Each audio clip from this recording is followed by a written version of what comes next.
Hello hello hello.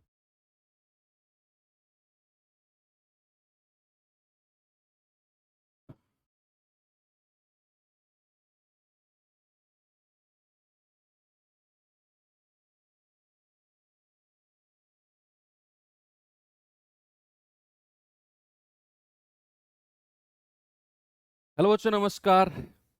Good evening. क्या हाल चाल है सभी के? उम्मीद करता हूँ बहुत अच्छे होंगे।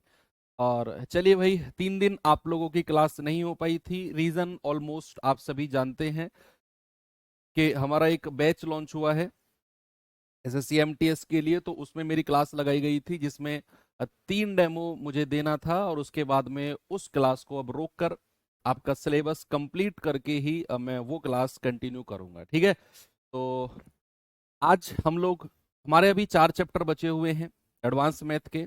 Mensuration, geometry, trigonometry, algebra. देखो, अब एग्जाम एग्जाम की बात है। मान लो अगर यही बात अगर मैं एसएससी सीजीएल या एसएससी सीपीओ वगैरह या एसएससी सीएचएसएल किसी और बच्चे से अगर मैं कर रहा होता, तो मैं ये कहता कि अभी आपका 50% सिलेबस बचा हुआ है, क्योंकि वहां वेटेज बराबर का होता है एडवांस और अरिथमेटिक में। लेकिन आप लोगों से मैं ये कहूंगा कि आपके जो 4 चैप्टर बचे हुए हैं, mensuration, algebra, trigonometry and geometry, ये 4 चैप्टर होने को तो बहुत डीप है। जितना टाइम हमें अर्थमेटिक में लगा है उससे कुछ ही कम टाइम इन 4 चैप्टर को करने में लगेगा अगर डिटेल में पढ़ें तो। लेकिन वही बात है कि हमें तो एग्जाम ओरिएंटेड पढ़ना है। फोकस हमारा रहेगा एग्जाम पे कि क्या प्रीवियस ईयर के अकॉर्डिंग चीजें रही हैं। तो मैंने आपको बताया पहले भी कि प्रीवियस ईयर के अकॉर्डिंग आपका आपके जो 4 चैप्टर हैं, इन चारों चैप्टर को ही अगर मैं एक साथ ले लूं तो चारों चैप्टर से ही आपके 2 से 3 सवाल मुश्किल से बने हैं। चारों चैप्टर से, यानी कि अलजेब्रा, ट्रिग्नोमेट्री, ज्योमेट्री और मेंसुरेशन, चारों चैप्टर से मैं अगर हर सेट को मैंने एनालिसिस बहुत बारीकी से किया तो 2 से 3 सवाल इन चारों चैप्टर से ही मिले थे। तो उस हिसाब से हम ये चैप्टर कंप्लीट करेंगे चारों, लेकिन उतना डीप में हम लोग नहीं जाएंगे। मैं आपको एक ओवरव्यू दूंगा और आपके जो प्रीवियस ईयर के अकॉर्डिंग चीजें पूछी गई हैं उन्हीं चीज पर मैं ज्यादा आपका फोकस करते हुए थोड़ा बहुत एक आध लेवल ऊपर नीचे जाकर आपको ये चारों चैप्टर कवर कराने हैं। ठीक है? आज हम एक ऐसे ही चैप्टर से शुरुआत करने जा रहे हैं कि यहां से अगर सवाल आपके 4 चैप्टर से बना तो ज्यादातर चांसेस हैं कि आपके मेंसुरेशन से सवाल बने, है ना। इस चैप्टर के बाद में हम लोग ट्रिग्नोमेट्री पढ़ लेंगे अगर आप कहोगे तो, या फिर अलजेब्रा, इन दोनों में से कोई एक पढ़ेंगे, या तो ट्रिग्नोमेट्री या अलजेब्रा। ट्रिग्नोमेट्री पढ़ लेंगे, ठीक है, फिर अलजेब्रा पढ़ लेंगे और लास्ट में ज्योमेट्री को कंप्लीट कर लेंगे। ठीक है? तो क्षेत्रमिति यानी कि मेंसुरेशन, अब ये ऐसा चैप्टर है जो अक्सर क्या बहुत सारे बच्चों का एक कमजोर पहलू होता है। इसका रीजन क्या है बच्चे? कि ये चैप्टर उसी का ही मजबूत होगा जिसने ये पहले पढ़ा होगा, ऐसा कहते हैं। लेकिन जितना मैं आपको बताऊं उतना काफी है आपके एग्जाम में। ठीक है? स्टार्ट इसमें करेंगे उससे पहले आपको मैं बता दूं कि मेंसुरेशन यानी कि क्षेत्रमिति में हमको एक्चुअल में पढ़ना क्या क्या है। बात अगर करें मेंसुरेशन की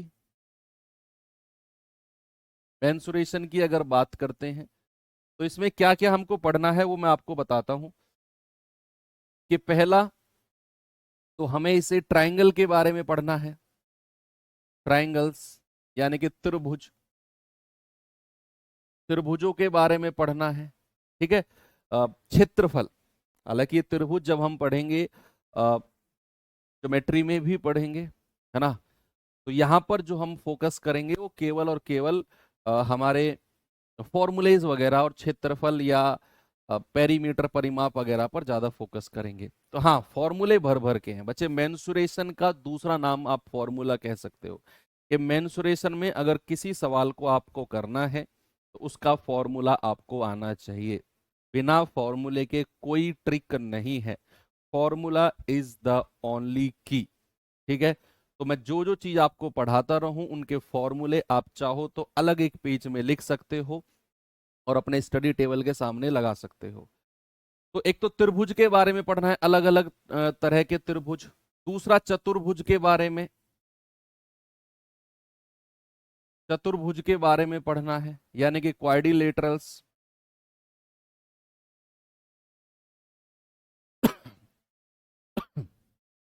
क्वाड्रिलेटरल चतुर्भुज यानी कि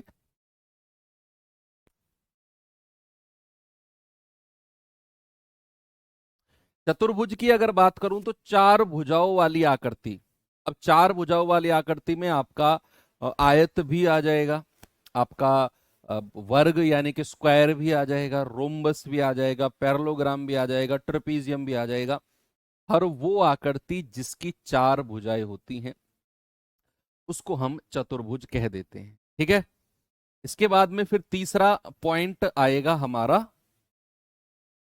पॉलीगन्स, यानी कि बहुभुज। बहुभुज यानी कि पॉलीगन्स। पॉलीगन्स, ठीक है। ये जो पार्ट हमने इधर देखा बच्चे, ये है हमारा 2D का पार्ट। किसका है? 2D mensuration. 2D मेंसुरेशन का पार्ट है जो हमें पढ़ना है। और ऐसे ही एक और पार्ट है इसका 3D पार्ट, 3 डायमेंशनल। 2D मतलब 2 डायमेंशनल और 3D मतलब 3 डायमेंशनल।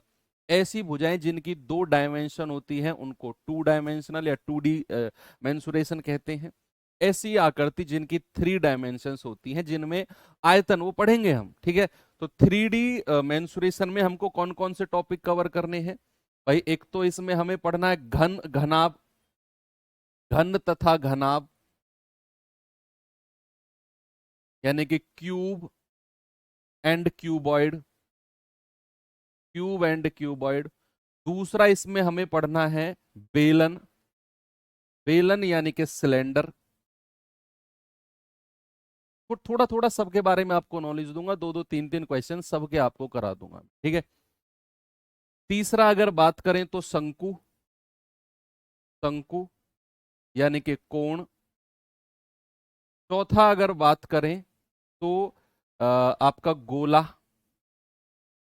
यानी कि स्फेयर, स्फेयर। पांचवा अगर बात करें, शंकु हो गया, स्फेयर हो गया, सिलेंडर हो गया, क्यूब, क्यूबॉइड हो गया। ठीक है, ये बाकी मिसलेनियस देखेंगे, जो भी आएगा मिसलेनियस यानी कि विविध। इसमें एक और है, इसमें एक और है जो हमने छोड़ दिया है, फोर्थ सर्कल, सर्कल यानी कि वृत्त। ठीक है, अब इसी में ही हमारा सेमी सर्कल यानी कि अर्धवृत्त वगैरह सब इसी में ही आ जाएगा। तो ये पार्ट तो हमारा 2D का हो गया और ये पार्ट हमारा 3D का हो गया, जो हमें मेंसुरेशन में पढ़ना है। और थोड़ा थोड़ा सबके बारे में पढ़ेंगे ताकि हमें सबकी थोड़ी थोड़ी नॉलेज हो जाए। आज से मैं शुरुआत करूंगा किसकी? आज से शुरुआत करेंगे 2D ज्योमेट्री की, ओ सॉरी 2D मेंसुरेशन की। और स्टार्ट करेंगे कहां से? स्टार्ट करेंगे त्रिभुज यानी कि ट्रायंगल से। ट्रायंगल से स्टार्ट करेंगे, तो टॉपिक डालते हैं अपना ट्रायंगल। ट्रायंगल, ठीक है, त्रिभुज, त्रिभुज। अब ट्रायंगल का मतलब क्या होता है बच्चे? ऐसी शेप, ऐसी आकृति जिसकी 3 भुजा हो, एनक्लोज्ड फिगर ऑफ 3 डायमेंशंस आप कह सकते हो। Enclosed figure of 3 dimension, 3 dimension, 3 dimensions या फिर 3 साइड्स, तो ठीक है। Enclosed figure of 3 sides, sorry ये ठीक है ना? तो हाँ, एनक्लोज्ड फिगर ऑफ 3 साइड्स, या फिर अगर मैं हिंदी में कहूं तो 3 भुजा, 3 भुजाओं से घिरी हुई बंद आकृति, घिरी हुई आकृति आप कह सकते हो। 3 भुजाओं से घिरी हुई आकृति यानी कि ऐसी आकृति, ऐसी ऐसी फिगर जिसकी 3 साइड हो। जिसकी क्या हो बच्चे? जिसकी 3 साइड हो। अगर मैं आपको ये बनाकर दिखाऊं तो कैसे होगा, कैसे दिखने में होते हैं ट्रायंगल्स, जरा देखेंगे। इस तरीके से आपको ट्रायंगल देखने को मिलेगा। यानी कि एक भुजा, देखो इसको कहते हैं साइड। तो ये साइड है ना, एक साइड, दो साइड और तीसरी साइड। ठीक है, ये तीन साइड है और ये बंद आकृति है, बंद आकृति है ना भाई। तीनों साइड आपस में एक दूसरे से जुड़ी हुई हैं और इन्होंने एक आकृति बनाई है जिसको कहते हैं भुजा, ओ सॉरी, ट्रायंगल, त्रिभुज। इस भुजा को अगर मैं ए मान लूं, इस भुजा को अगर मैं बी मान लूं और इस भुजा को अगर मैं सी मान लूं, तो ये इसकी तीन भुजा है। ए बी सी क्या है बच्चे? ए बी सी है साइड्स। ए बी सी क्या है? साइड्स। और अगर मैं इनकी यहां पर आप लिख सकते हो A B C are sides, ये क्या है? ए बी सी भुजा है। अगर मैं बात करूं इनकी, जैसे इसको बोल दूं थीटा 1, थीटा 2 और थीटा 3, आप कहेंगे सर थीटा 1, थीटा 2 और थीटा 3 क्या है? ये एंगल्स हैं। इनके बारे में हम ज्योमेट्री में बात करेंगे। इनको क्या बोलते हैं? इनको बोलते हैं एंगल्स। इनके बारे में हम ज्योमेट्री में बात करेंगे। अभी मेंसुरेशन में हमारा एक ही काम है कि इसके क्षेत्रफल वगैरह बारे में बात करना। तो ये तो मैंने आपको बताया कि ट्रायंगल होता क्या है। अब आते हैं आगे कि टाइप्स ऑफ ट्रायंगल। इस पे आते हैं बच्चे, types of triangle. Types of triangle, types of triangle. ठीक है, सबसे पहला आता है स्केलीन ट्रायंगल। क्या आता है? Scalene triangle. स्केलीन ट्रायंगल, ठीक है, जिसको हिंदी में कहते हैं विषम बाहु त्रिभुज। विषम बाहु त्रिभुज, विषम बाहु त्रिभुज। अब एक एक करके पढ़ेंगे सबके बारे में और सबके सवाल भी करेंगे। स्केलीन ट्रायंगल यानी कि विषम बाहु त्रिभुज का मतलब है ऐसा त्रिभुज जिसकी तीनों भुजाएं अलग अलग हों। मैंने क्या बोला? ऐसा त्रिभुज, ये भुजा अगर ए है, ये भुजा बी है, ये भुजा सी है, यानी कि ऐसा ट्रायंगल, ऐसा त्रिभुज जिसकी तीनों भुजाएं अलग अलग हों, उसे हम कहते हैं विषम बाहु त्रिभुज यानी कि स्केलीन ट्रायंगल। ठीक है, अब क्या क्या हमें इसके बारे में पढ़ना है? सबसे पहला पॉइंट, सबसे पहला फॉर्मूला आता है परिमाप का। किसका आता है बच्चे? सबसे पहला फॉर्मूला परिमाप। इंग्लिश में इसको कहते हैं पेरीमीटर। क्या कहते हैं इंग्लिश में? पेरीमीटर। और हम इसको डिनोट करते हैं पी से। तो मैं अगर आपको एक बात कहूं कि कोई भी त्रिभुज कहो, कोई भी चतुर्भुज कहो, कोई भी बहुभुज, पॉलीगन, मैं कह रहा हूं किसी की भी अगर मैं बात करता हूं और मैंने अगर पेरीमीटर की बात करी ना, तो बच्चे याद रखना, जब तक हम मेंसुरेशन पढ़ रहे हैं लास्ट क्लास तक भी याद रखना कि पेरीमीटर का मतलब होता है सारी भुजाओं का योग। मैं कोई भी आकृति उठाकर यहां रख दूं और मैं पूछूं कि बताओ इसका पेरीमीटर क्या होगा, बताओ इसका परिमाप क्या होगा, तो याद रखना किसी भी आकृति का अगर मैं परिमाप पूछूं तो फॉर्मूला याद करने की या रिकॉल करने की जरूरत आपको नहीं है। आपके दिमाग में तुरंत आना चाहिए कि पेरीमीटर मतलब होता है सारी भुजाओं का योग। तो यहां पर सारी भुजाओं का योग क्या हो जाएगा? P बराबर हो जाएगा A प्लस बी प्लस सी। कोई भी आकृति मैं यहां पर रख दूं, पेरीमीटर के लिए सारी भुजाओं को जोड़ देना, वही पेरीमीटर का फॉर्मूला होता है। यहीं पर अगर मैं सेमी पेरीमीटर कहूं, सेमी पेरीमीटर, सेमी पेरीमीटर यानी कि अर्ध परिमाप, अर्ध परिमाप।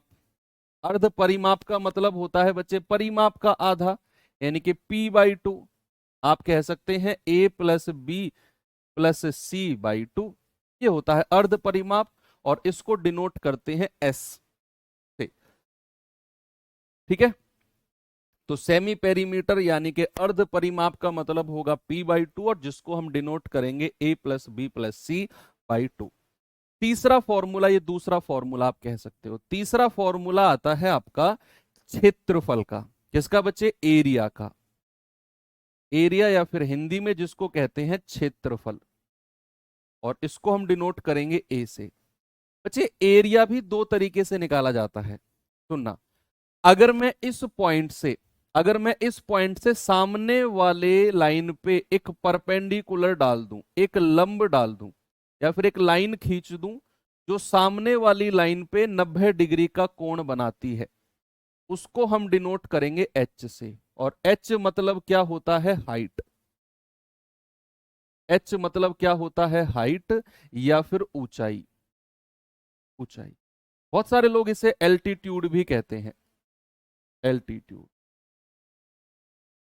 एल्टीट्यूड भी कह देते हैं, ठीक है। तो एच यानी कि अपोजिट पॉइंट से अगर मैं सामने वाली लाइन पर एक लाइन खींच दूं जो 90 डिग्री का कोण बनाती है, उसको कहेंगे एच। और उसको हम कह सकते हैं अपना हाइट। तो फॉर्मूला होता है आपका 1/2 गुणा ऊंचाई, गुणा ऊंचाई, गुणा आधार, गुणा आधार। अच्छा, इस जहां पर जिस भी पॉइंट पर देखो, ये मैं अलग से लिखता हूं। अगर ये लाइन इस पे पड़ रही है, तो जो नीचे वाली लाइन है, पड़ी हुई लाइन है, इसको बोलते हैं आधार। क्या बोलते हैं? आधार, या इंग्लिश में बोलते हैं बेस। और इसको बोलते हैं क्या? एच यानी कि हाइट। हाइट, ठीक है। तो अगर ये सामने वाली लाइन है तो इसको बोलेंगे ऊंचाई, और जिस पर ये 90 डिग्री का कोण बना रही है उसको बोलेंगे बेस यानी कि आधार। अब फॉर्मूला मैंने क्या बोला? 1/2 गुणा हाइट गुणा बेस। तो ये हमारा फॉर्मूला होता है किसका? क्षेत्रफल का फॉर्मूला होता है, एरिया का फॉर्मूला। और स्केलीन ट्राइंगल का,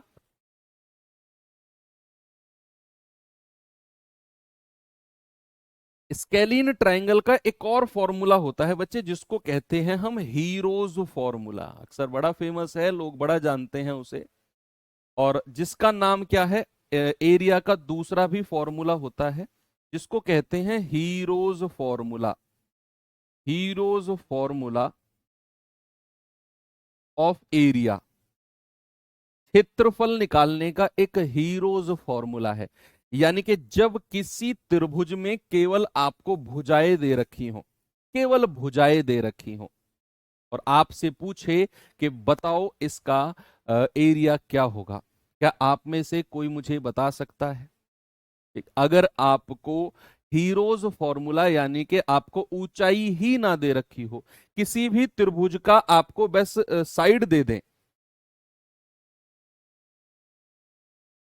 तो फिर उस त्रिभुज का हीरोज फॉर्मूला से एरिया क्या होता है? चलिए देखते हैं बच्चे। वो होगा under root of s, bracket में एस माइनस ए, ब्रैकेट में एस माइनस बी, और ब्रैकेट में एस माइनस सी।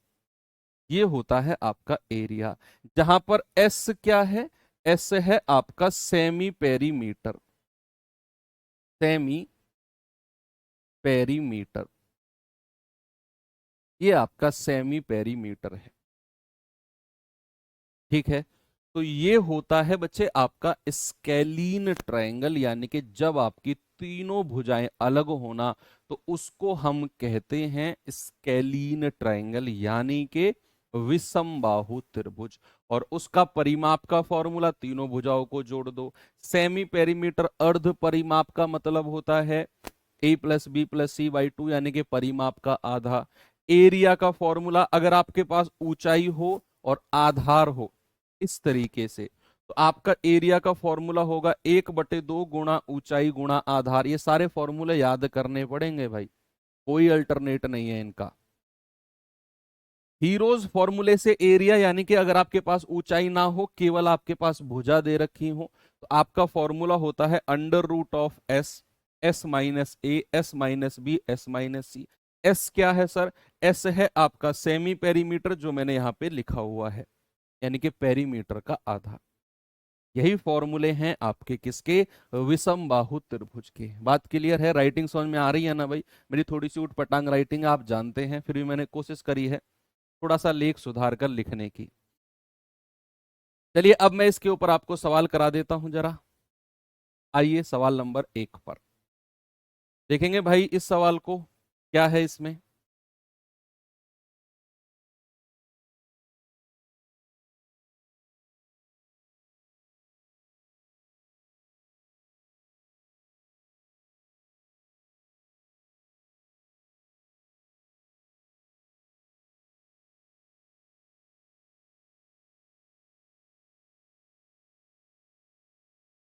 देखिए क्या है सवाल में। सवाल है आपके सामने कि किसी त्रिभुज की भुजाओं का जो अनुपात है वो 1/3, अनुपात 1/5, अनुपात 1/4 है, और इसका परिमाप 141 सेंटीमीटर है, पेरीमीटर। आपसे कह रहा है इसकी सबसे बड़ी भुजा की लंबाई और सबसे छोटी भुजा की लंबाई के बीच आपको डिफरेंस यानी कि अंतर बताना है ना। तो हमें अगर मैं बात करूं इनकी भुजा के बारे में, तो भुजा को उसने बोला हुआ है 1/3, अनुपात 1/5, अनुपात 1/4। पहले तो इस रेशियो को थोड़ा सा सिंपल बनाते हैं।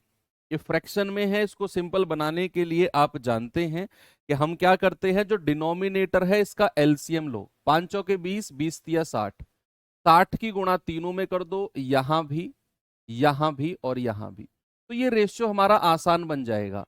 ये जाएगा 20 बार, 20 एकम 20, अनुपात। ये जाएगा आपका 12 बार, 12 एकम 12। ये जाएगा आपका 15 बार, 15 एकम 15। यानी कि उस त्रिभुज की भुजाएं हमको मिल गई 20, 12 और 15। ये त्रिभुज की भुजा यानी कि साइड आपके पास है कि 20, 12 और 15।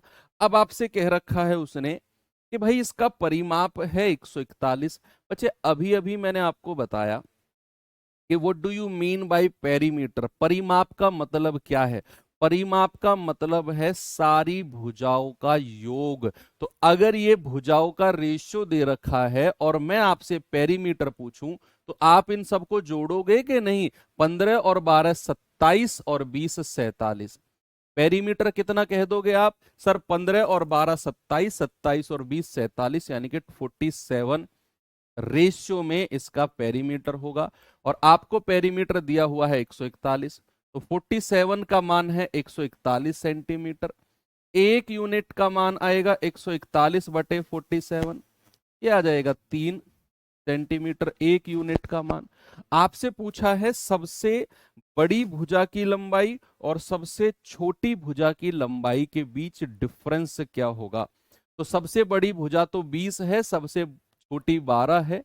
इनका डिफरेंस कितना है 8। तो 8 यूनिट का मान कितना होगा, 8 गुणा 3 यानी कि 24 सेंटीमीटर।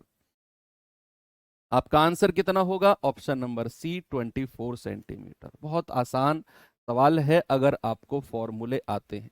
पूरा मेंसुरेशन आसान है, बशर्ते बच्चा आपको फॉर्मूले और उनके ऊपर थोड़ी सी प्रैक्टिस आनी चाहिए। सवाल देखेंगे जरा एक बार।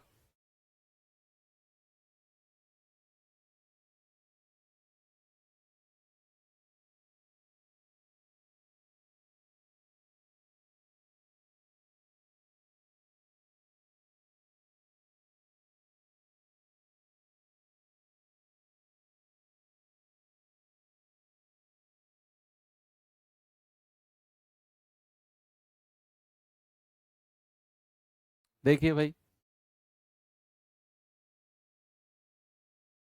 सवाल है एक त्रिभुज की भुजा, एक त्रिभुज की भुजाओं की लंबाई आपको 5 सेंटीमीटर, 7 सेंटीमीटर और 10 सेंटीमीटर दे दी। अब कह रहा है त्रिभुज का क्षेत्रफल बताओ। आपके पास भुजा है, मान लो मैं कह रहा हूं कि त्रिभुज की भुजा है, ये आपका ट्रायंगल है, त्रिभुज है। इसकी भुजा 5 है, ये 7 है और ये 10 है। इसको ए मान लो, इसको बी मान लो, इसको सी मान लो। ठीक है। आप जानते हैं किसी भी त्रिभुज का क्षेत्रफल होता है √S, S माइनस ए, S माइनस बी और S माइनस सी। ठीक है। एस क्या होता है, सारी भुजाओं को जोड़कर 2 से डिवाइड कर दो, मतलब सेमी पेरीमीटर, अर्ध परिमाप। आप कहेंगे कि सर तीनों भुजाओं को जोड़ा तो 7 5 12 और 10 22 और बटा 2, यानी कि अर्ध परिमाप यानी कि सेमी पेरीमीटर आ गया हमारा 11। मैंने आपको फॉर्मूले में लिखा है, पेज पलट के देखो अगर आपने लिखा होगा तो। अब यहां हमारा एस आ गया 11।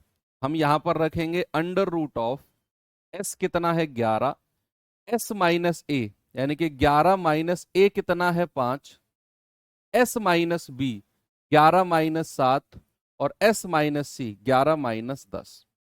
तो कितना आएगा बच्चे, ये आएगा 11, 11 में से 5 गए 6, 11 में से 7 गए 4 और 11 में से 10 गया 1। बस यहां से जो परफेक्ट स्क्वायर बन सकता है उसे ले लो, है ना भाई। जो यहां से परफेक्ट स्क्वायर, जैसे हमें पता है कि 4 का 2 बाहर आ जाएगा, है ना, 4 एक परफेक्ट स्क्वायर है, तो अंडर रूट कितना बचेगा, 11 छिके 66।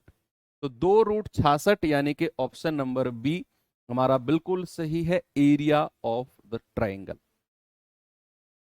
एरिया ऑफ द ट्राइंगल कितना है, 2√66। क्लियर हुई ना बात के बच्चे। अगर आपको फॉर्मूला पता है तो चीजें फिर हो जाएंगी, नहीं पता तो आप शुरुआत भी नहीं कर पाओगे सवाल की। Yes, this is the bitter truth. इस सवाल पे आइए जरा, बताएंगे इस सवाल का आंसर क्या होगा।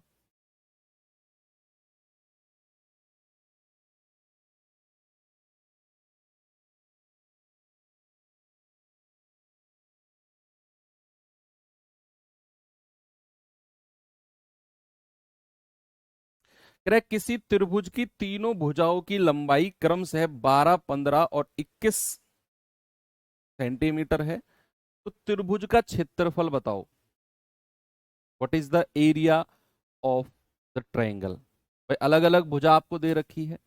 मान लो ये त्रिभुज है, इसकी भुजा 12, 15 और 21 है। इसको ए मान लेते हैं, इसको बी मान लेते हैं, इसको सी मान लेते हैं, आपकी मर्जी है, किसी को कुछ भी मान लो। तो सेमी पेरीमीटर क्या होगा, अर्ध परिमाप निकालना है जरा। आप कहेंगे सर ये हो जाएगा सबको जोड़कर 2 से डिवाइड कर दो, 15 12 27 20 47 और एक 46/2, यानी कि अर्ध परिमाप आ जाएगा 23। और हम जानते हैं एरिया ऑफ द ट्राइंगल होता है S, s minus a, s minus b और एस माइनस सी। ये हीरोज फॉर्मूला बोलते हैं।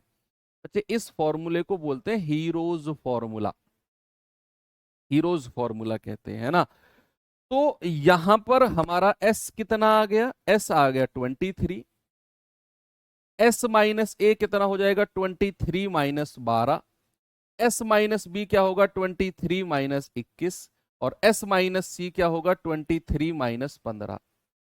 ओके, तो यहां पर आ जाएगा 23, ये आ जाएगा 8 3 11, ये आ जाएगा आपका 2, ये आ जाएगा आपका 5 3 8। ओके, यहां से क्या कॉमन आ सकता है भाई, जरा देखेंगे एक बार। मुझे तो गलत लग रहा है आपका, है ना, ऑप्शन ही गलत लग रहे हैं। तीनों भुजाएं दे रखी हैं, 12 15 21 27 और 20 47 और 46/2 23। 23 माइनस 12 23 माइनस 21 23 माइनस 15, 5 3 8, 21 2 23, 11 और 23, है ना। क्यों मुझे लग रहा है, अभी देखते हैं, देखना भाई। यहां पर 8 दूनी होता है 16, क्या होता है बच्चे, ये 8 दूनी क्या होगा 16, और 16 का 4 बाहर आ जाएगा। 16 का क्या बाहर आएगा 4, अंदर क्या बचेगा 11 तिया 33, 11 दूनी 22 और 3 25, 253 बचेगा, यानी कि 4√253 ये बचा है। 48 होगा। हमने गलत कर दिया है क्या, 15 12 27। ओ तभी तो मैं कहूँ कि कुछ तो यहाँ हुआ है फॉल्ट, इतना तो नहीं होगा। यस, 48 होगा। 5 2 7 और 1 8 आ जाएगा 24। 46 कौन कह रहा था, तुम में से मुझे आवाज आई थी पीछे से। चलो एनीवे भाई, अगर मैं यहाँ 24 लूंगा तो यह आएगा 24 माइनस 12, यह आएगा 24 माइनस 21 और यह आएगा 24 माइनस 15। कितना होगा ये देखना जरा, 24। 24 में से 12 गए 12, 24 में से 21 गए 3, 24 में से 15 गए तो 5 4 9। अब देखिए जो परफेक्ट स्क्वायर है उसको तो बाहर ले लो। अब जैसे 24 है, 24 को क्या मैं 12 गुणा 2 कह सकता हूं, भाई 12 दूनी 24 होता है। मैंने क्यों बोला ऐसे देखना, क्योंकि मुझे पता है कि 1 12 तो ये हो जाएगा रूट के अंदर, 1 12 ये, तो 2 12 अगर रूट के अंदर है तो 1 बाहर आ जाएगा बन के। 3 है, छोड़ो, 9 है, परफेक्ट स्क्वायर है तो बाहर 3 आ जाएगा। रूट के अंदर क्या बचेगा, एक ये 2 और एक ये 3। तो हमारा आंसर कितना आ गया, 12 तिया 36 रूट 6। ऑप्शन नंबर ए हमारा बिल्कुल सही है। इस 24 को मैंने लिखा है 12 गुणा 2, 12 गुणा 2 लिखा है, जिसमें मैंने 12 गुणा 12 का स्क्वायर यानी कि 12 बाहर आ गया, 9 का 3 बाहर आ गया, तो अंदर बचा 2 गुणा 3 यानी कि 36 रूट 6। ऑप्शन नंबर ए हमारा बिल्कुल सही जवाब है। ओके, ये था सवाल आपके विषमबाहु त्रिभुज यानी कि स्केलीन ट्रायंगल के ऊपर। अब बात करते हैं अगले ट्रायंगल, अगले त्रिभुज की। अगला त्रिभुज है बच्चे समबाहु त्रिभुज। समबाहु समबाहु त्रिभुज, समबाहु त्रिभुज यानी कि इक्विलेटरल ट्रायंगल।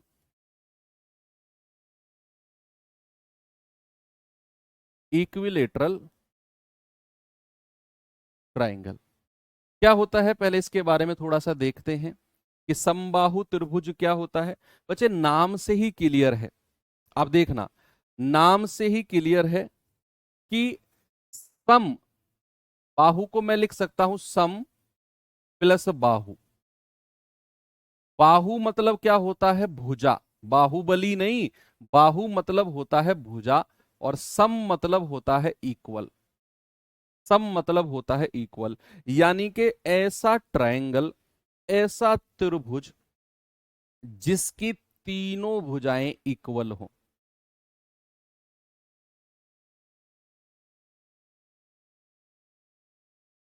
ऐसा त्रिभुज, ऐसा ट्रायंगल जिसकी तीनों भुजाएं बराबर हो। मैंने यहां पे कोई ट्रायंगल लिखा, ये भुजा अगर ए है तो ये भी ए हो जाएगी और ये भी ए हो जाएगी।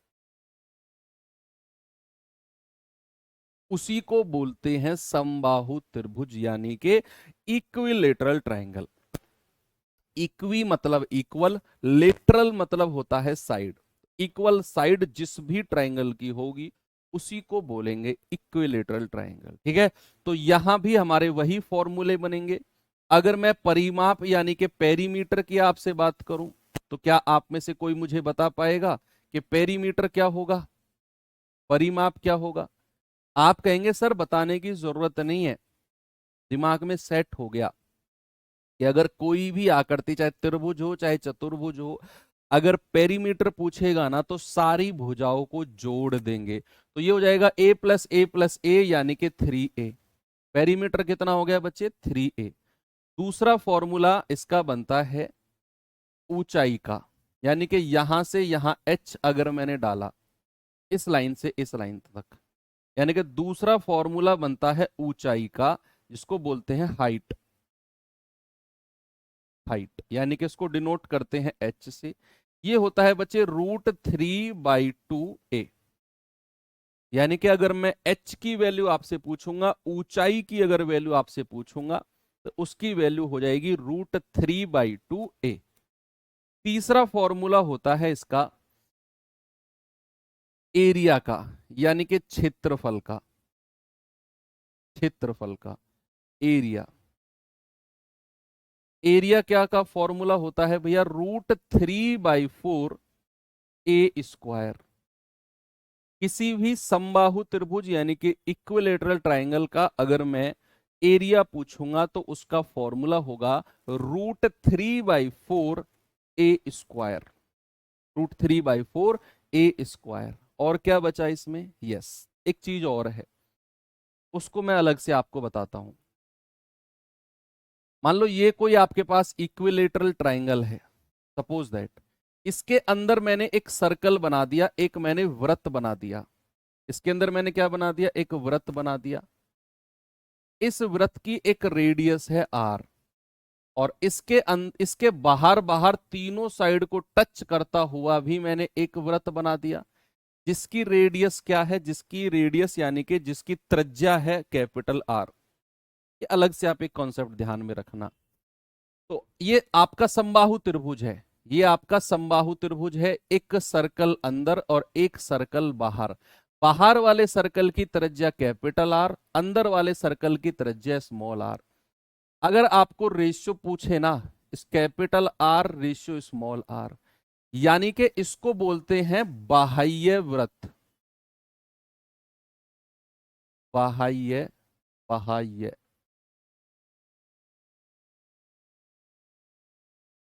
बाह्य वृत्त यानी कि एक्सटर्नल सर्कल।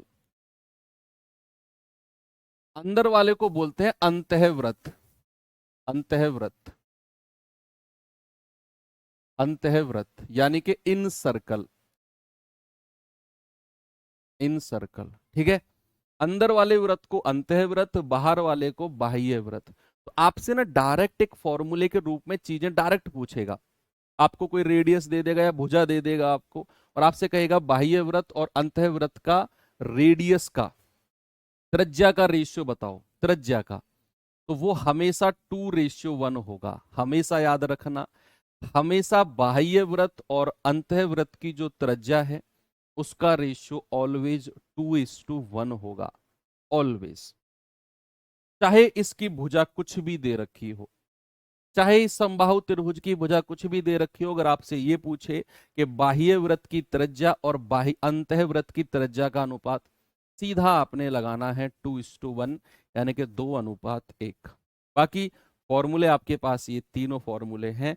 चलिए चलते हैं अपने सवाल की तरफ। और पहला सवाल है, जरा देखिए ये,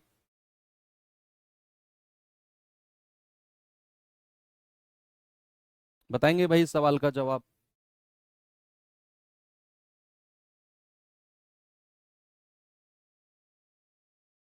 कह रहा है यदि एक समबाहु त्रिभुज की भुजा 4 यूनिट है तो उसका क्षेत्रफल कितना होगा। What is the area of the equilateral triangle. आपको भुजा दे दी 4, आप जानते हैं एरिया का फॉर्मूला होता है √3/4 a²। यानी कि हमारा आंसर होगा √3/4, और a कितना है 4, 4 का स्क्वायर, तो ये होगा √3/4 गुणा 16, 4 चौके 16, हमारा आंसर आ जाएगा 4√3। कितना आंसर आएगा बच्चे, 4√3 वर्ग यूनिट, ये एरिया होगा। हाँ, परिव्रत भी बोल देते हैं, बाह्य व्रत भी बोल देते हैं, कोई दिक्कत नहीं है, परिव्रत बोल दो आप। आगे चले,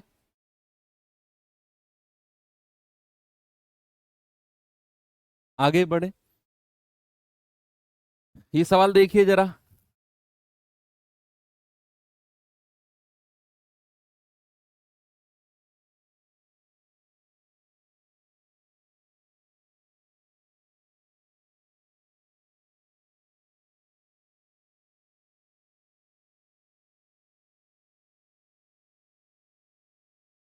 एक समबाहु त्रिभुज का क्षेत्रफल 25√3 वर्ग सेंटीमीटर है, इसकी भुजा ज्ञात करो। इस बार हमें उसने क्षेत्रफल दे दिया, यानी कि √3/4 a² बराबर 25√3।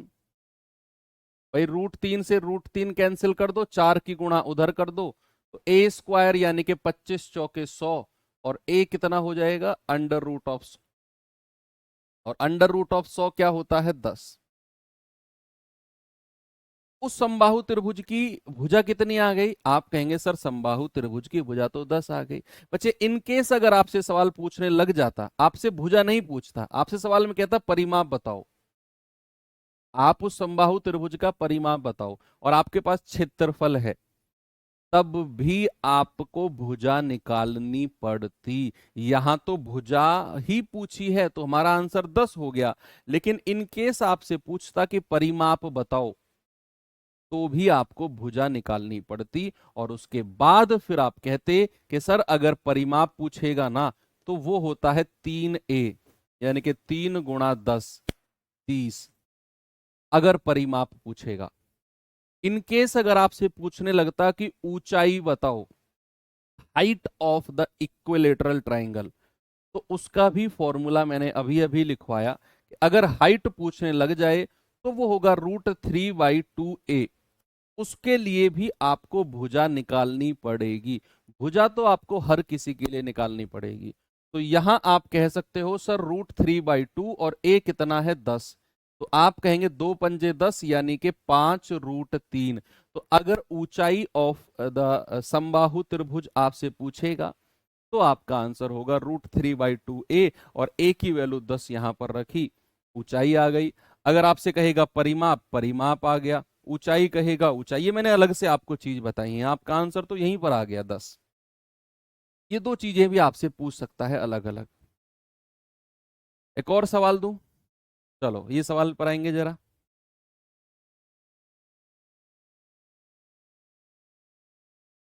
देखेंगे भाई सवाल को क्या है इसमें। सवाल है, दो समबाहु त्रिभुज के क्षेत्रफल का अनुपात है 36 और 64। कह रहे हैं उनकी ऊंचाई का अनुपात क्या होगा। उनकी ऊंचाई का अनुपात क्या होगा। बच्चे इसे आप फॉर्मूले के रूप में भी लिख सकते हो, फॉर्मूले के रूप में भी, कि अगर आपको दो त्रिभुज दे रखे हो, आपको दे रखा हो त्रिभुज ए और दूसरा मैंने कहा त्रिभुज बी। देखना, आपको फॉर्मूले के रूप में मैं लिखवा देता हूं, ठीक है, आपको ज्यादा नहीं सोचना पड़ेगा। दो त्रिभुज हैं, त्रिभुज ए और त्रिभुज बी। अब उनका रेशियो उसने बोला है, अनुपात। उसने कहा अगर क्षेत्रफल का रेशियो आपको दिया हुआ है, मान लो ये दिया हुआ है ए बी या एक्स वाई, मैंने सपोज मान लिया, इनके क्षेत्रफल का रेशियो दिया हुआ है एक्स वाई। अगर आपसे पूछेगा इनकी भुजा का रेशियो बताओ क्या होगा, अनुपात ही पूछेगा, रेशियो।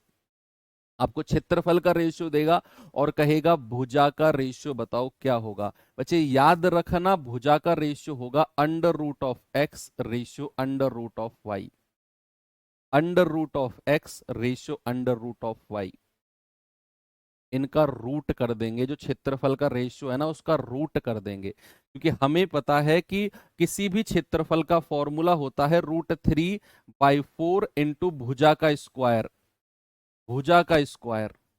ठीक है, तो ये हमें जो रेशियो दे रखा है ना, एक्चुअल में ये भुजा का स्क्वायर दे रखे हैं, है ना भाई। अगर रेशियो पूछेगा तो √3/4 इंटू दूसरे वाले की भुजा का स्क्वायर, दूसरे वाले की भुजा का स्क्वायर, ये पहले वाले की भुजा का, तो √3/4 तो कट ही गए दोनों तरफ से रेशियो में। अब जो भुजा के स्क्वायर है वो 36 64 है, तो यहां से अगर मुझे भुजा निकालनी होगी तो यहां से रूट हट, स्क्वायर हट के इन दोनों के ऊपर रूट बन जाता है। इसीलिए मैंने बोला कि अगर क्षेत्रफल दे रखा हो और भुजा का रेशियो निकालना हो तो हम अंडर रूट लगा देते हैं। अगर आपसे ऊंचाई का रेशियो भी आपसे पूछेगा तो भी आपका आंसर √x रेशियो √y ही होगा। Then also your ratio will be √x and √y। ऊंचाई का रेशियो भी, इनकेस अगर आपसे परिमाप का रेशियो पूछे, परिमाप का, तो भी आपका आंसर √x रेशियो √y ही होगा। अगर क्षेत्रफल का रेशियो एक्स वाई है तो भुजा का रेशियो भी √x √y, ऊंचाई का रेशियो भी √x √y, परिमाप का रेशियो भी √x √y। हमें क्षेत्रफल यानी कि एरिया का रेशियो क्या दे रखा है भाई साहब, 36 और 64। और हमसे क्या पूछा है, ऊंचाई का रेशियो। मैंने कहा वो भी हमारा क्या हो जाएगा, वो भी हमारा √x यानी कि √36 और √y यानी कि √64। ये हो जाएगा 6 और 8। आंसर कितना हो गया, ऑप्शन नंबर डी हमारा बिल्कुल सही है। इन्हें भी आप फॉर्मूले के रूप में एक बॉक्स में बंद करके लिख सकते हो। अगले सवाल पे आपको मैं लेकर चलता हूं बच्चे, जरा देखेंगे इस सवाल को क्या है इसमें।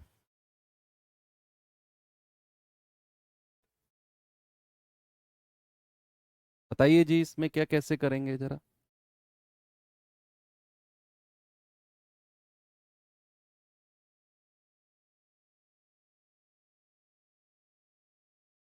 सवाल है, यदि किसी समबाहु त्रिभुज की प्रत्येक भुजा, किसी समबाहु त्रिभुज की प्रत्येक भुजा को 3 गुना कर दिया जाए, 3 गुना, तो नए समबाहु त्रिभुज का क्षेत्रफल क्या होगा। अभी अभी मैंने आपको एक फॉर्मूला लिखवाया, आपको आपने देखा होगा कि अगर आपके पास क्षेत्रफल दे रखा हो एक्स वाई और क्षेत्रफल से आप भुजा निकाल रहे हो तो आप अंडर रूट लगा दो। चाहे परिमाप पूछेगा तब भी अंडर रूट लगा दो, चाहे ऊंचाई पूछेगा तब भी अंडर रूट लगा दो। लेकिन अगर आपसे, इनकेस आपसे दे दे भुजा का रेशियो, भाई आपसे कहे त्रिभुज एक, त्रिभुज ए और दूसरा त्रिभुज बी, त्रिभुज बी, और आपसे इनकी भुजा का रेशियो दे दे कि भुजा का रेशियो सपोज एक्स वाई है। बच्चे याद, चाहे भुजा का रेशियो दे दे, चाहे परिमाप का रेशियो दे दे, चाहे आपको ऊंचाई का रेशियो दे दे, किसी का भी रेशियो दे सकता है। और मैंने कहा इनका रेशियो सपोज एक्स वाई है और आपसे पूछे क्षेत्रफल का रेशियो क्या होगा, क्षेत्रफल का, तो हमेशा याद रखना स्क्वायर हो जाएगा। भुजा का स्क्वायर कर दो तो आपका अनुपात किसका आ जाएगा, क्षेत्रफल का आ जाएगा। अगर आपके पास रेशियो दे दे परिमाप का या भुजा का या ऊंचाई का एक्स वाई और हमसे पूछे बताओ क्षेत्रफल का रेशियो, एरिया का रेशियो क्या होगा, तो बच्चे याद रखना उसके लिए हम स्क्वायर कर देंगे, ठीक है, वर्ग कर देंगे। अब जैसे इसी सवाल में हमने देखा कि भाई यहां पर उसने बोला है कि किसी समबाहु त्रिभुज की प्रत्येक भुजा को 3 गुना कर दिया, यानी कि भुजा के बारे में उसने बोला है कि भुजा अगर पहले 1 यूनिट थी तो नई भुजा कितनी हो जाएगी, ये पुरानी भुजा है और ये नई भुजा है। उसने बोला कि भुजा को 3 गुना कर दिया। भुजा अगर 1 यूनिट पहले थी तो बाद में हो गई 3 यूनिट, है ना। तो भैया पूछा है क्षेत्रफल क्या होगा, तो बच्चे अगर मैं यहां से आपसे पूछूं कि क्षेत्रफल क्या होगा, आप कहेंगे सर इनका वर्ग कर दो, इसका वर्ग और इसका वर्ग, तो ये हो जाएगा 1:9। अब आप यहां साफ देख सकते हो कि अगर भुजा को 3 गुना किया, यानी कि 1 का 3 गुना किया, तो भाई क्षेत्रफल कितना हो जाएगा, क्षेत्रफल हो जाएगा 9 गुना। आप देख रहे हो ना 1 से 9, भाई भुजा 1 से 3 हुई है, कोई भी चीज अगर 1 से 3 हुआ मतलब 3 गुना, और अगर 1 से 3 3 गुना है तो क्षेत्रफल वर्ग कर दो, यानी कि 1 से 9, तो क्षेत्रफल कितना हो जाएगा, प्रारंभिक क्षेत्रफल का 9 गुना। कितना हो जाएगा भाई, प्रारंभिक क्षेत्रफल का 9 गुना। बात क्लियर है, यस। चलो अब मैं समद्विबाहु त्रिभुज पढ़ाऊंगा, आपको आता है 3 नंबर का। इसके फॉर्मूलेज लिखेंगे, बस क्वेश्चंस इसके हम कल करेंगे। अभी आप फॉर्मूलेज लिखो मेरे साथ। तीसरे नंबर पे आता है समद्विबाहु त्रिभुज, समद्विबाहु त्रिभुज, है ना, यानी कि आइसोसेलेस ट्रायंगल। अब नाम से ही सब कुछ क्लियर है, आप देखना नाम में ही सब कुछ छुपा हुआ है, नाम में ही सब कुछ छुपा हुआ है। आप देखो सम मतलब क्या होता है, प्लस, द्वि मतलब क्या होता है, प्लस, और बाहु मतलब क्या होता है, आप खुद मुझे बताओगे। सर सम मतलब होता है इक्वल, द्वि मतलब होता है टू, और बाहु मतलब होता है साइड।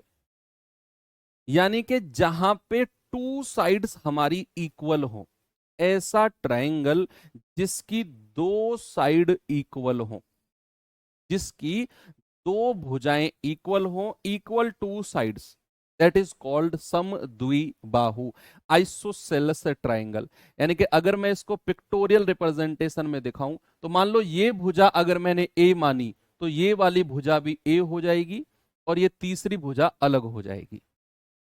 2 साइड, कोई भी 2 साइड इसकी इक्वल होंगी, बराबर होंगी हमेशा।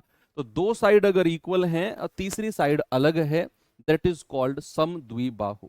अब इसके वही फॉर्मूले आप लोग मुझे बताएंगे कि अगर मैं आपसे पहला फॉर्मूला पेरीमीटर का पूछता हूं, पेरीमीटर, आप मुझे बता पाओगे क्या परिमाप क्या होगा। सर तीनों भुजा को जोड़ दो, a प्लस ए, 2a और प्लस का b, है ना, तीनों भुजाओं को जोड़ दिया तो पेरीमीटर मिल गया। पेरीमीटर का फॉर्मूला तो याद भी करने की जरूरत नहीं है आपको। दूसरा, अगर मैं इसके ऊंचाई की बात करता हूं, यानी कि हाइट की बात करता हूं, तो ऊंचाई क्या होगा, इसकी ऊंचाई यानी कि हाइट, हाइट हो जाएगी इसकी 1/2 under root 4a² minus b²। ये इसकी ऊंचाई का फॉर्मूला है कि 1/2 अंडर रूट 4a² माइनस का बी स्क्वायर। और तीसरा, अगर मैं इसके एरिया या फिर क्षेत्रफल कहें, इसकी बात अगर मैं करूं, तो ये हो जाएगा b/4 under root 4a² minus b square. ये इसके क्षेत्रफल का फॉर्मूला होगा, b/4 under root 4a² minus का बी स्क्वायर। ये तीन ही फॉर्मूले आपने इसमें देखने हैं केवल। कल हम इन्हीं फॉर्मूले पे सवाल करेंगे, क्योंकि अभी अगर मैंने सवाल करने शुरू किए तो फिर 5-6 सवाल हैं, वो सारे हो भी नहीं पाएंगे। आज के लिए आपके लिए मैं सफिशिएंट रखता हूँ। हाँ, कहोगे तो एक सवाल मैं आपको होमवर्क डाल देता हूँ। ये सवाल आपके सामने है, इसको आप करके आना कल। कल हम इसी चीज को आगे बढ़ाएंगे। कल हम फिर राइट एंगल ट्राइंगल यानी कि अपना समकोण त्रिभुज के बारे में पढ़ेंगे, और फिर हम चतुर्भुज यानी कि आयत वर्ग की तरफ कल ही मूव कर जाएंगे। बाकी मिलते हैं बच्चे अब कल के सेशन में। थैंक यू, बाय बाय, जय हिंद।